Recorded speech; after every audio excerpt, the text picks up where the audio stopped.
अस्सलाम वालेकुम, welcome back to the cricket champion show. हाजिर हैं एक नए एपिसोड के साथ। इंडिया की अंडर 19 टीम ने भाई साहब एक दफा फिर से फाइनल में जगह बना ली। सेमीफाइनल हुआ साउथ अफ्रीका के साथ। किसने क्या परफॉर्मेंस दी, एक बड़ा नाम निकल के सामने आ रहा है, उस पर बात करेंगे। उसके साथ साथ बाबर आजम का एक और रिकॉर्ड उन्होंने अपने नाम कर लिया है, उस पर बात करेंगे। बाबर आजम की कुछ विजुअल्स आ रही हैं, वो पाकिस्तान वापस आए हैं नहीं आए, उस पर बात करेंगे। उसके साथ साथ सबसे बड़ा जो चर्चा चल रहा है वो बाबर आजम की कप्तानी को लेके चल रहा है कि बाबर आजम को दोबारा से कप्तान बनाया जा रहा है, उस पर भी बात करेंगे। उसके साथ साथ जो हमारे पास और अपडेट आ रही है वो अपडेट है भाई साहब, फाइनली पीएसएल से रिलेटेड भी कोई अपडेट आई है। शुक्र है कोई अपडेट आई है, तरस गए थे कि भाई इतने थोड़े से दिन रह गए कोई अपडेट नहीं आ रही, उस पर बात करेंगे।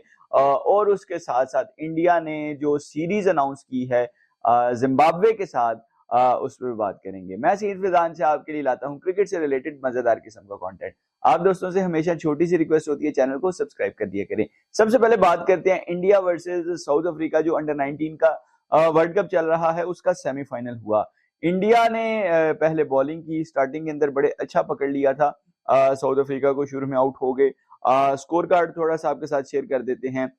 76 रन प्रेटोरियस ने किए, स्टीव स्टॉल ने 14, फिर उसके बाद एक रिचर्ड ने 64 किए हैं, और कोई इतनी खास परफॉर्मेंस नहीं। तो 244 रन इन्होंने किए, तकरीबन 7 विकेट्स के ऊपर। बॉलर्स की जानिब से राज लिम्बानी 3 आउट कर गए, और मुशीर खान, ये मुशीर खान सरफराज खान के भाई हैं, ऑलराउंडर हैं, अच्छा परफॉर्म करते हैं।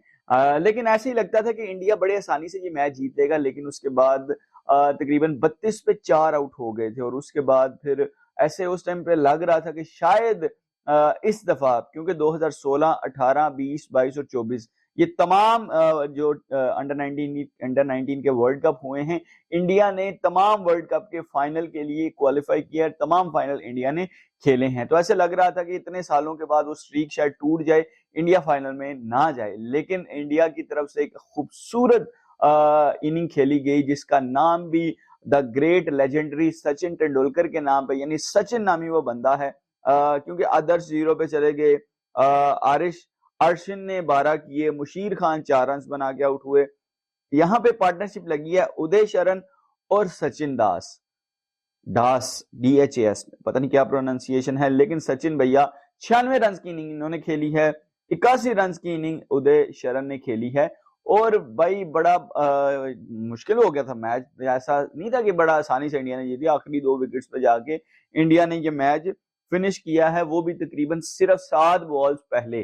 तो मैच मुश्किल हो गया था, क्योंकि 32 पे 4 उससे रिकवर करना बहुत बड़ी बात होती है, और इनको इतना एक्सपोजर भी नहीं होता। ये अंडर 19 वाले जो होते हैं बिल्कुल यंगस्टर होते हैं, तो इनके लिए ये करना एक बहुत बड़ी अचीवमेंट थी। और फाइनली इंडिया जो है वो पहुंच चुका है अब अंडर 19 के वर्ल्ड कप का फाइनल।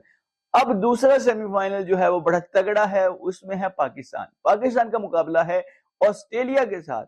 अगर पाकिस्तान ये मुकाबला जीत जाता है तो काफी सालों के बाद हमें इंडिया वर्सेस पाकिस्तान अंडर 19 का फाइनल देखने को मिलेगा।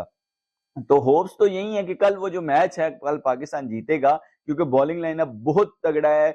इतना तगड़ा क्वार्टर फाइनल जीता है, 155 रन डिफेंड किए हैं, तो लगता है ऐसे है कि पाकिस्तान ये मैच जीत जाएगा और इंडिया पाकिस्तान का हमें फाइनल देखने को मिलेगा। ऐसा पॉसिबल तो है। अब जो दूसरी खबर आ रही है वो बाबर आजम से रिलेटेड आ रही है। बाबर आजम ने बीपीएल का कल आखिरी मैच खेला, और बाबर आजम ने कोई 250 से ज्यादा रन किए हैं 5 मैचेस में, 50 से ज्यादा का उनका एवरेज है, 250 रन उसमें 50 प्लस की इनिंग्स हैं। और उन्होंने हाई स्कोरिंग जो भी उनका था, high score as a highest scorer, वहां से वो अब पाकिस्तान की तरफ रवाना हुए हैं। ये सिर्फ यहां तक नहीं है, अगर लंका प्रीमियर लीग की बात करें, जब बाबर ने लीव किया था देन उस टाइम पे भी बाबर हाईएस्ट रन गेटर थे, यहाँ पे भी हाईएस्ट रन गेटर, और अब उनको पाकिस्तान वापस आना पड़ रहा था। हाँ, हमें कुछ सुबह सुबह विजुअल सामने आई हैं, कुछ वीडियो सामने आई हैं, पिक्चर सामने आई हैं कि पाकिस्तान के अंदर बाबर आजम अराइव हो चुके हैं, और लोग उनका वेलकम भी करने के लिए खड़े थे। तो ये बड़ा अच्छे अच्छे विजुअल्स सामने आते हैं। अगली खबर जो बाबर आजम से रिलेटेड बड़ी खबर है, वो बाबर आजम की कप्तानी से रिलेटेड है। क्योंकि आपको पता है कि नए जो पीसीबी के चेयरमैन आए हैं वो हैं मोहसिन नकवी, जो कि चीफ मिनिस्टर भी हैं, केयर टेकर चीफ मिनिस्टर उन्हें कहते हैं।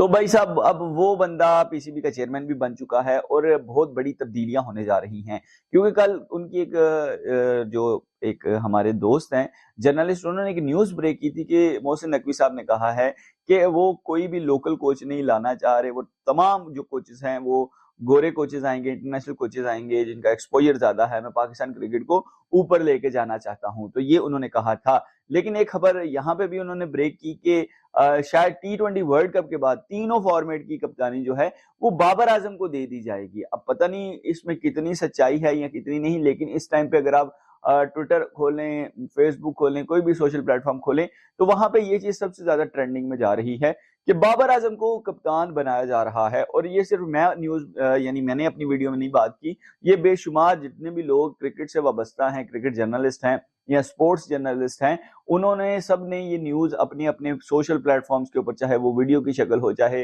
वो तहरीरी रिटर्न फॉर्म में हो, पोस्ट हो, वो भाई उन्होंने लोगों ने पोस्ट किया है और वो ऑथोराइज्ड है, यानी वो क्या कहते हैं टिक मार्क वाले उनके अकाउंट है और बड़े बड़े न्यूज चैनल में वो काम भी करते हैं, तो इनके सोर्सेज भी बड़े ज्यादा होते हैं। तो उन्होंने ये न्यूज भी ब्रेक किया कि बाबर आजम जो है वो कप्तान बनने जा रहे हैं। देखते हैं कि क्या होता है, लेकिन मैंने कल की वीडियो में मैंने ये कहा था कि अगर बनाना भी है ना तो अभी T20 वर्ल्ड कप को गुजरने दें, उसके बाद देखा जाएगा। या में शाहीन पे मुफ्त का प्रेशर आना है, बाबर पे भी मुफ्त का प्रेशर आ जाएगा, तो अभी चलने दे। अभी उसकी फॉर्म अच्छी लगी है, बीपीएल में वो रन्स करके आए, उसको रन्स करने दे, पीएसएल में रन्स करे और पाकिस्तान के लिए अच्छा करे और वर्ल्ड कप भी जीते। तो भाई बाबर आजम को इस टाइम पे फोकस सिर्फ बैटिंग पे उनका रहने दे, उनको कप्तानी वाले झंझट में अब दोबारा ना डालें। अगर करना ही है तो फिर T20 वर्ल्ड कप के बाद देखिएगा। तो ये था। उसके बाद जो अगली अपडेट है वो अपडेट है कि इंडिया ने अपना अनाउंस किया है, स्क्वाड अनाउंस किया है जिम्बाब्वे के लिए। जिम्बाब्वे की इनकी सीरीज स्केड्यूल हुई है जो कि जुलाई में है। जैसे ही वर्ल्ड कप खत्म होगा तो 2000 सॉरी जैसे ही जुलाई में खत्म होगा उसके फौरन बाद 5 T20 मैचेस की ये सीरीज है। और अगर आप पिछले स्टैट्स देखें ना, तो सबसे ज्यादा जो एशियन टीम जिन्होंने पिछले 6-7 सालों में सबसे ज्यादा टूर किए हैं जिम्बाब्वे के, वो इस टाइम पे इंडिया की टीम बनती जा रही है जिन्होंने सबसे ज्यादा जिम्बाब्वे के टूर किए हैं। तो बहुत से सोशल मीडिया के ऊपर लोग बैठे हुए पाकिस्तानी प्लेयर्स को ट्रोल करते हैं कि भाई ये जिम्बाब्वे के खिलाफ रन्स करते हैं। हालांकि सबसे ज्यादा एशियन टीम जिन्होंने इस टाइम पिछले कोई 5-6 सालों में ज्यादा विजिट किया है जिम्बाब्वे को, वो इंडिया की टीम बन चुकी है। तो इसके ऊपर भी आप अपना जो पॉइंट ऑफ व्यू है नीचे कमेंट सेक्शन में दे सकते हैं। उसके बाद जो आखिरी अपडेट आ रही है वो आ रही है पीएसएल से रिलेटेड। पीएसएल का फाइनली कुछ अब लोगों को पता चला है, जैसे ही नए चेयरमैन आए हैं। तो पहले पिछले साल में ये था कि कजाफी स्टेडियम के बाहर कोई 45 दिन पहले काउंटडाउन का जो काउंटर था वो लग चुका था कि भाई पीएसएल में इतने दिन रह गए। फाइनली 12 दिन रह गए, उसके ऊपर जाके लगा। लेकिन कुछ हलचल तो हुई पीएसएल से रिलेटेड भी, हमें कुछ खबरें अब सुनने को मिल रही हैं कि पीएसएल की तैयारियां शुरू हो रही हैं। तो होप सो पीएसएल पाकिस्तान का इवेंट है, आपका इवेंट है, मेरा इवेंट है, ये इवेंट सबसे अच्छा हो। और स्पेशली ये नहीं कि सिर्फ पाकिस्तानियों के लिए, जो लोग क्रिकेट के फैन हैं, जो क्रिकेट को सपोर्ट करते हैं, उनके लिए ये बड़ा इवेंट बन जाता है। क्योंकि पीएसएल में हमें हर दफा कोई नया फास्ट बॉलर देखने को मिलता है, कोई नया टैलेंट देखने को मिल जाता है। इसलिए तमाम दुनिया की नजरें जितनी भी लीग्स होती हैं, स्पेशली ज्यादा हाइप क्रिएट होती है आईपीएल की, दूसरे नंबर पे पीएसएल की। तो इस वजह से लोग हम ये चीजें ज्यादा देखते हैं। तो ये आज के दिन की अपडेट्स थी। उम्मीद करता हूं आपको अपडेट्स पसंद आई। अगर ऐसे ही क्रिकेट से रिलेटेड वीडियोस देखना चाहते हैं तो भाई के चैनल को सब्सक्राइब कर लीजिएगा। अपना बहुत सारा ख्याल रखिएगा, अपने अपने इस भाई को दुआओं में प्रार्थनाओं में याद रखिएगा। अगली वीडियो तक के लिए अल्लाह हाफिज।